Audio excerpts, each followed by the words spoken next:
So as I pass out this sheet, I'd like you to look at it because we're going to be working with this sheet quite a bit tonight, and it's going to help you to really come to understand much more about yourself.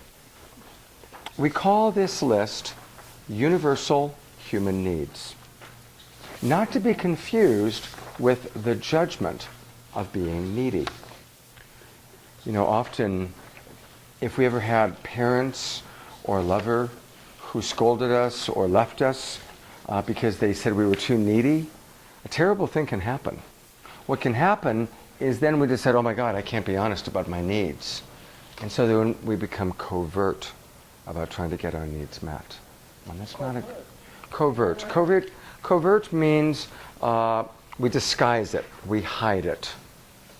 You know, a tragic example, and it's painful to use this, but I'm going to use this example, is when we read about Catholic priests fondling children. It's probably about the worst thing that happens in our culture. And when I think about that, it's an example where that priest couldn't be honest about his need for sexual connection, for sexual pleasure. Because he's in a system where you're not supposed to have sexual needs and you're supposed to give that up. But some people aren't able to give that up. And so the priest becomes covert about getting those needs met in a horrible, horrible way.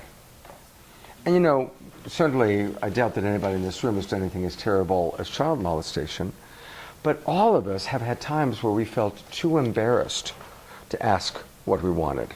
I mean, certainly an innocent version is the kid who puts his hand in the cookie jar. He's hungry, he smells the cookies, and he wants the cookie. And he's it's covert about going for it. But we all can be covert if we aren't honest about which of these words we're wanting more of. And as you're going to learn tonight, every difference, every argument, every fight can actually be pretty easily resolved if we avoid judgmental language and we get in touch with which needs, which of these words are driving each person. And we're going to do a practice around that.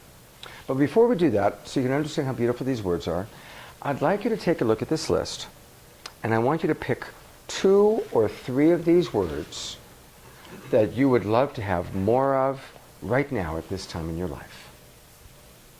Pick 2 or 3 of these words that if a magic genie appeared in the room, said, okay, you can have more of any of these 3 words.